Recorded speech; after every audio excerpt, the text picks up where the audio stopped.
this module, we're going to take a look at Module 71. It's all about the labor market. And in this one, they actually introduce the idea of monopsony and perfectly competitive labor markets.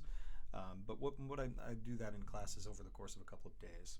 So first we're going to take a look at Check Your Understanding number 1, and it's about a person named Clive. And it says, formerly, Clive was able to work as many or as few hours per week as he wanted, but a new law limits the maximum number of hours he can work per week to 35. Explain under what circumstances, if any, he is A, made worse off, B, equally well off, and C, better off.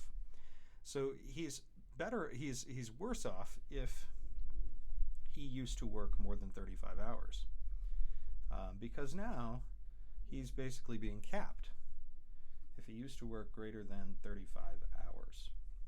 And so as a result of the law, he can no longer choose what he preferred to do in terms of allocating his time. And so now he consumes fewer goods and more leisure than he prefers to.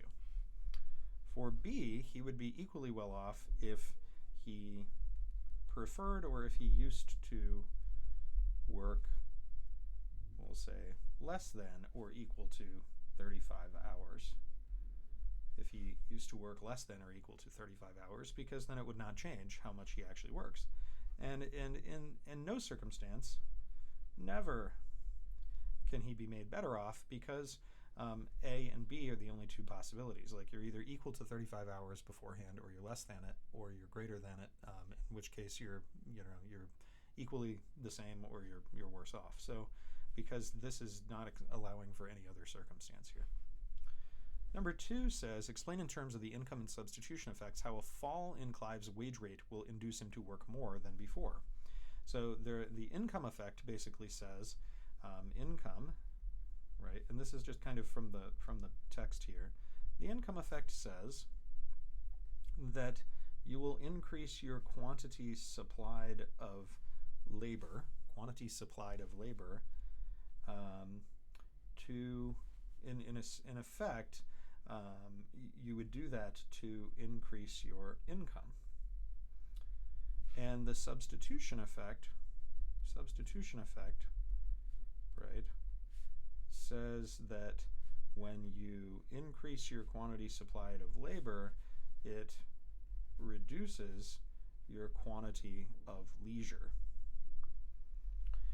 Now, at root, this is basically telling us that, like, as your wage rate rises, right, you will be more and more motivated by getting more income, and then you will increase your quantity supplied of labor. The substitution effect says, like, as you get a higher wage rate, then you will substitute more and more work for instead of doing leisure, because the leisure is increasingly costly. And what's going on here is, if his wage rate falls, he will substitute more leisure. So if wage down, then he subs for increased leisure. Okay? But his income effect, right, and the income effect of the fall in his wage rate, if the wage rate falls, then basically the fall in that wage rate means the price of an hour of leisure falls, and so he'll also generate a fall in his income. Then his income goes down if the wage rate falls, is another way to say that, and so therefore he will work more. Because his income's lower, he'll say, oh, geez, I need my income to be higher. I would respond by working more. If this one wins, right, if this one dominates, then he will actually increase how much he works. If, on the other hand, this one, the first one, wins, then he will decrease how much he works, work less. And so it's really saying, like, one of those two effects is going to induce him to work more, and one will induce him to work less. And what we typically find, right, is that the first one, this one, the substitution effect, dominates, because, right, if you have a wage and a quantity of labor, you normally have a supply of labor that looks like that. That's to say that if you go from point A to point B, as your wage rate falls from A to B, then you're going to say, I don't want to supply as much labor. I will work less. And that's what's telling us is that usually the substitution effect will dominate. But the income effect is part of this. It's part of that discussion. But it's usually dominated by the substitution effect.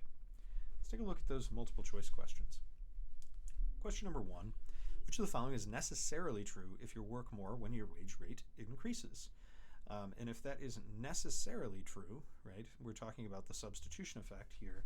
If your wage rate is rising, and then you are working essentially more as a result of your wage rate rising, then your substitution effect is dominating your income effect.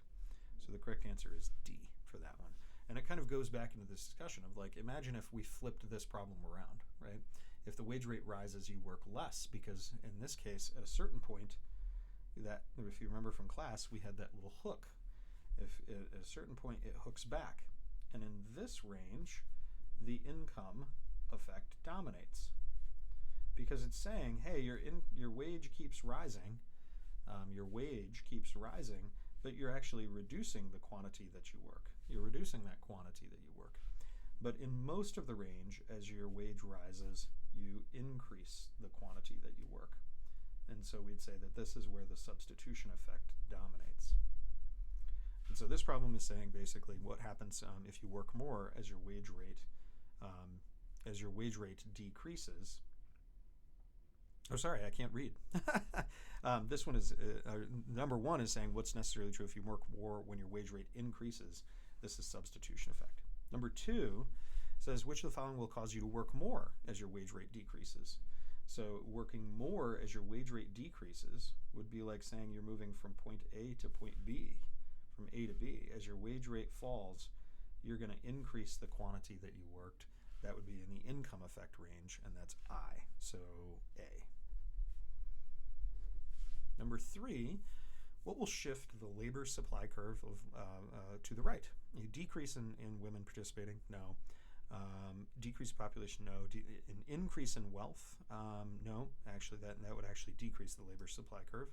A decrease in the opportunity cost of leisure, that's going to affect the supply, but it actually makes people work less. And then E, an increase in the labor market opportunities for women would increase the supply of labor. So 3 is E. Number 4, an increase in the wage rate. So this is a common trick question. Will not shift the curve, right? Price doesn't shift the curve. So this is going to cause an upward movement along the labor supply curve. So if we increase the wage rate, going back to that graph, we're going up the labor supply curve. So that one is C. Number 5, the factor demand curve for a firm in an imperfectly competitive factor market is the same as which of the following?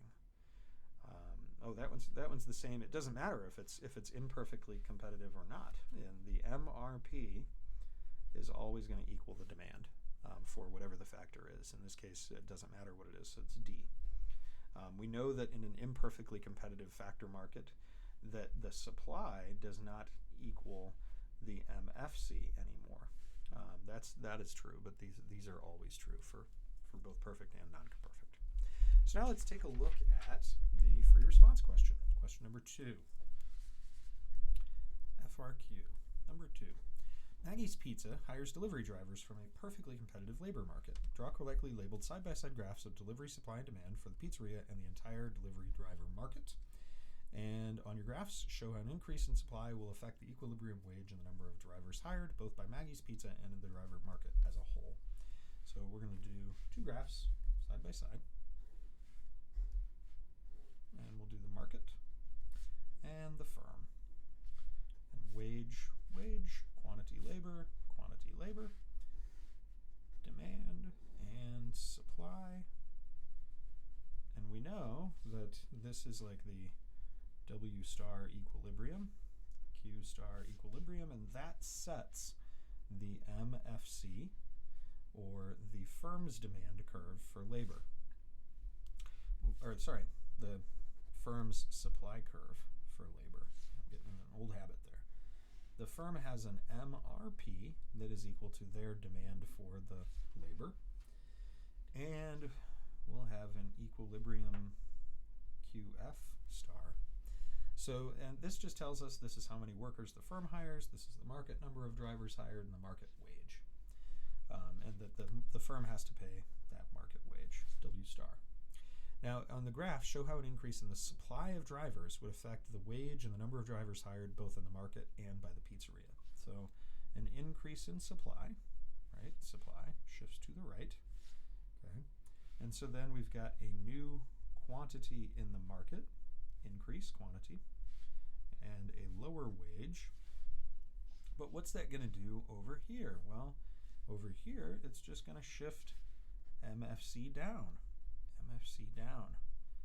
So now we have SFL1, MFC1, and now we have a new QF1. Okay, so they end up hiring more workers, right, at a lower wage. Okay, so hopefully that helps you understand FRQ problem number 2 and Module 71. See you next time.